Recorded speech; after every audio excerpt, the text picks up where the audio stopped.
On October 29, 1929, Wall Street collapsed. $16 billion in market value vanished in a single trading session. Over the next 3 years, 89% of American stock value would disappear forever. 10,000 banks closed permanently. $140 billion in depositor savings evaporated. 13 million Americans lost their jobs. The middle class of an entire generation was destroyed financially. Most never recovered in their lifetime. But 7 men did not lose. They got richer. Some made tens of millions. One made $100 million while watching America starve. Each of them used a different method. Each of them saw what almost nobody else saw. This is Silent Capital. Today we name the 7 men who profited from the greatest financial collapse in American history. None of them were luckier than the average investor. Each of them read specific signals that are flashing again in 2026. Before we name them, you need to understand the world they read. By September of 1929, the Dow Jones Industrial Average had climbed from 63 to 381 points, a 500% gain in 8 years. American wages, during the same period, grew less than 30%. Everyone was in the market. Taxi drivers gave stock advice to passengers. Waitresses pooled tips to buy railroad shares. Barbers traded between haircuts. Even shoeshine boys memorized ticker symbols. This was the warning. The 7 men heard it. Number 7, Roger Babson, the man who publicly predicted the crash before it happened. On September 5, 1929, Babson stood at the National Business Conference in Wellesley, Massachusetts. He said these exact words: "Sooner or later, a crash is coming, and it may be terrific. Wise are those investors who now get out of debt." By the end of that afternoon, the Dow fell 3% on the news alone. The market called it the Babson break. Wall Street vilified him. Economist Irving Fisher publicly dismissed the warning. The Chicago Tribune published rebuttals from 12 different economists. Some even questioned Babson's patriotism. 55 days later, the market collapsed exactly as he predicted. Number 6, John Raskob, chairman of the Democratic National Committee, architect of the modern General Motors Corporation, future builder of the Empire State Building. In August of 1929, Raskob published an article in the Ladies' Home Journal called "Everybody Ought to Be Rich." He told ordinary Americans to put $15 per month into stocks for 20 years and they would have $80,000. The article ran 2 months before the crash, but Raskob himself had already quietly sold most of his stock positions. He sensed the top while telling everyone else to keep buying. He emerged from the crash with his fortune intact. In 1930, just as the Depression deepened, Raskob financed the construction of the tallest building in the world, the Empire State Building. The construction itself created jobs during the worst crisis in American history. The building still stands. Before we reach number 5, a quick note. The exact signals these men read in 1929, plus the 4 collapses they parallel, plus the modern signals visible right now, I compiled into the Silent Capital Playbook. 50 pages. Link in the description below. If you want to apply what these 7 men knew, grab the playbook. It will make everything you are about to hear actionable in your own life. Now stay with me, because the next 4 men are even more extraordinary.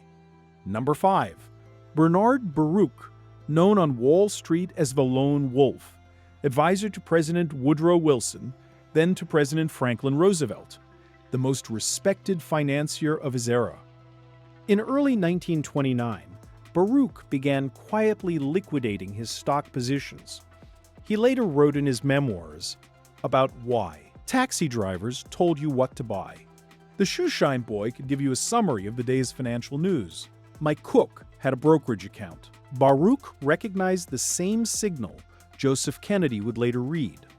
When the people who should not be in the market are in the market is at its end. He sold months before the crash. His fortune remained intact through the entire depression. After the crash, Baruch became advisor to every major American president through 1965. He sat on a park bench in Lafayette Square in Washington, and people came to him for counsel. He died at age 94, wealthy until the end. Number 4. Hugo Stinnes, the only non-American on this list. The German industrialist who proved the same pattern works during currency collapse, not just stock collapse. In 1923, 6 years before Wall Street, Germany experienced the worst hyperinflation in modern history. A single American dollar reached 4.2 trillion German marks. Middle-class savings became wallpaper, literally. While everyone else held cash that was dying, Stinnes did the opposite. He borrowed marks aggressively, enormous sums. He used the borrowed money to buy coal mines, steel mills, merchant ships, hotels, and newspapers. When the mark finally collapsed, his debts collapsed with it. His hard assets retained their value. By 1924, Hugo Stinnes personally controlled 15% of Germany's entire industrial output. Time magazine called him the new emperor of Germany. Number 3. Floyd Odlum, the lawyer turned industrialist who Wall Street historians describe as possibly the only man in America who made a great fortune out of the Great Depression. In the summer of 1929, Odlum sensed the market was overheated. He directed Atlas Corporation to sell half of all holdings. Then he raised an additional $9 million in new securities. By October, Atlas was sitting on $14 million in cash. After the crash, Odlum did not buy in panic. He waited until 1930, when investment trusts were trading at 60 cents on the dollar. Then he bought 22 of them. He called it buying 50-cent dollars. By 1933, Atlas Corporation controlled $150 million in assets, the largest investment trust in America. Odlum had transformed $40,000 in original capital into a fortune ranked among the 10 wealthiest Americans of the era. Number 2. Jesse Livermore, known as the Boy Plunger, the most legendary trader in American history, the man who made $100 million in a single market crash. By early 1929, Livermore had used more than 100 different stockbrokers to hide his accumulating short positions. He bet against the market on an unprecedented scale. Until June of 1929, he was down $6 million on paper. Then came October 29th. Livermore added to his short positions as the market collapsed. By the time the Dow bottomed in 1932 at 41 points, an 89% decline from peak, Livermore had earned approximately $100 million, roughly $1.7 billion in today's purchasing power. But Livermore could not hold on to his fortune. By 1934, he had lost everything through bad trades and personal tragedy. He filed for bankruptcy 3 times. In November of 1940, at the Sherry Netherland Hotel in Manhattan, Jesse Livermore took his own life. Number 1. Joseph Patrick Kennedy, the son of an Irish saloon keeper from East Boston, father of the 35th President of the United States.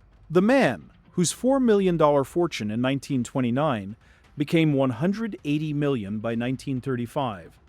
The story is famous now. In the summer of 1929, Kennedy sat down for a shoe shine on Wall Street. The 11-year-old boy started giving him stock tips. Kennedy listened, paid, tipped generously, and walked back to his office. Within the hour, Kennedy was selling. Over the next weeks, he liquidated nearly his entire stock portfolio. 2 months later, the market collapsed. While everyone else watched their fortunes vanish, Kennedy was sitting on cash. But Kennedy did not buy immediately.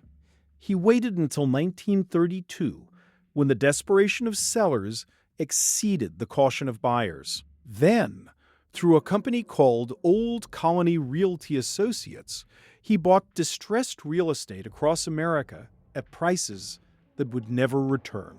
In March of 1933, Kennedy partnered with James Roosevelt II, the son of the new president. They formed Somerset Importers. By December, when Prohibition ended, they held exclusive American rights to Haig and Haig's Scotch, Gordon's Gin, and Dewar's Scotch.